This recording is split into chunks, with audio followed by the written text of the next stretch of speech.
প্রতিটা মানুষের জীবনে এমন এমন সময় আসে যেগুলো সমানতালে ম্যানেজ করা অনেক বেশি কষ্টকর হয়ে যায়, অনেক বেশি চ্যালেঞ্জিং হয়ে যায়। যেমন ধরেন কয়েকটা বছর ধরে বাজারে প্রত্যেকটা জিনিসের এত দাম যে আমাদের মতো ফ্যামিলির এগুলো কিনে খাওয়া খুবই কষ্টকর হয়ে যায়। তারপরও বাঁচার তাগিদে খেতে তো হয়, কি আর করার আছে। আসসালামু আলাইকুম এভরিওয়ান, কি অবস্থা সবার, কেমন আছেন সবাই? বর্তমান সময়ে একটু ভালোভাবে খেয়ে পরে বেঁচে থাকা আমাদের জন্য যেন চ্যালেঞ্জিং হয়ে গেছে।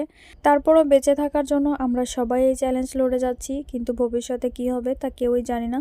বর্তমানে এই অবস্থা, ভবিষ্যতে যে কি অবস্থা হবে, আমাদের মতো ফ্যামিলির মানুষরা যে খেয়ে পরে কিভাবে বেঁচে থাকবে, আল্লাহ পাকই তা ভালো জানে। রমজান মাসে যে বাজারগুলো এনেছিলাম সেখান থেকে অনেক অনেক বাজার শেষ হয়ে গিয়েছে, তাই এগুলো আনার জন্য আজকে আবার বাজারে গিয়েছিলাম। তো অল্প করে কিছু বাজার করে নিয়ে আসলাম। আর এত অল্প করে বাজার আমি কখনোই করিনি, সবসময় দু হাত ভরে বাজার করে এমন একটা অভ্যাস হয়ে গেছে যে অল্প করে বাজার করলে আমার চোখও ভরে না আর মনও ভরে না। আর যারা সব সময় দু হাত ভরে বাজার করেন তারা জানেন যে অল্প করে বাজার করলে যে কতটা খারাপ লাগে, কতটা কষ্ট লাগে। তারপরে আল্লাহর দরবারে অনেক অনেক শুকরিয়া, আলহামদুলিল্লাহ। কারণ অনেকে তো বাজারও করতে পারছে না, আমরা তো অল্প করেও খেতে পারছি। অনেকে যে বাজারে যাবে সেই সাহসটুকুও পাচ্ছে না। তারপরে যতটুকু সামর্থ্য ছিল, আমার সামর্থ্য অনুযায়ী অনেকেই হেল্প করার চেষ্টা করেছি গত বছরগুলোতে।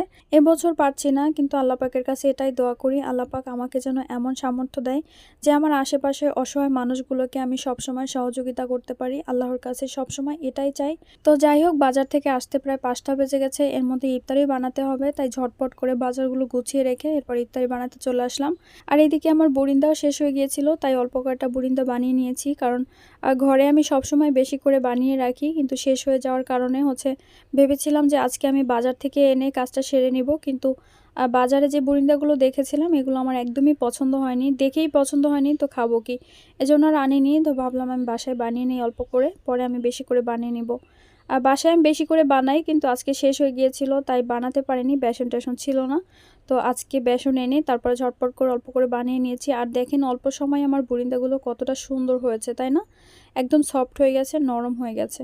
আর বাজারে হোটেলে যে বুরিন্দাগুলো আমি দেখেছিলাম সেগুলো তো দেখতেই একদম বাজে ছিল। মানুষ এগুলো কিভাবে খায় আমি জানি না।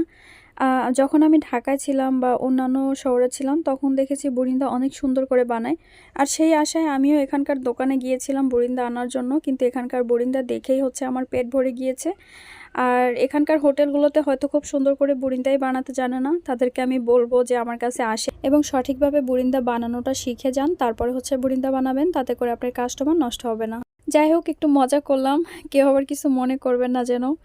অ্যান্ড এদিকে তাড়াহুড়ো করে আমার ইফতারি বানানো কমপ্লিট হয়ে গেছে, তারপরে ইফতারি টাইমও হয়ে গিয়েছে, তাই বসে পড়েছি ইফতারি করতে। অ্যান্ড প্রথমে আমি বেগুনিটাই ট্রাই করছিলাম। ও সরি, বেগুনি না, এটা কুমড়ানি। কারণ আমার ছেলেটা নাম দিয়েছে কুমড়ানি, কারণ বেগুনিকে যেহেতু বেগুনি বলা হয়, তাহলে যেহেতু এটা কুমড়া দিয়ে বানিয়েছি তাহলে এটার নাম হবে কুমড়ানি। তাই আমার ছেলের নাম অনুযায়ী এটা কুমড়ানি হয়ে গেল। আর আমরা কুমড়ানিটা ট্রাই করছিলাম।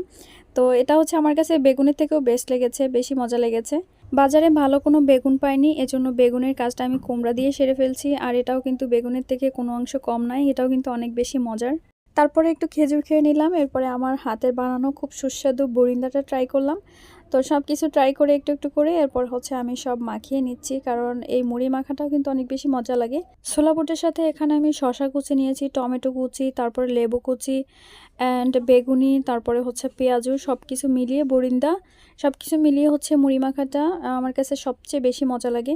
আর এদিকে আমার ছেলে দেখেন মুড়ি মাখাটা একদম ভর্তা ভর্তা করে খাবে, মানে আস্তে আস্তে মুড়ি মাখাটা খাবে না। আমার কাছে আস্তটাই ভালো লাগে, কিন্তু ওকে একদম ভর্তা করে দিতে হয়। ও ভর্তা ভর্তা মুড়ি মাখাটাই বেশি পছন্দ করে। তো যাই হোক, আজকে আমরা দুই মায়ের ছেলে মিলেই ইফতারি করলাম। ইফতারি করার সময় আমার ভাইও চলে আসছিল, তাই তিনজনে মিলে ইফতারিটা করলাম।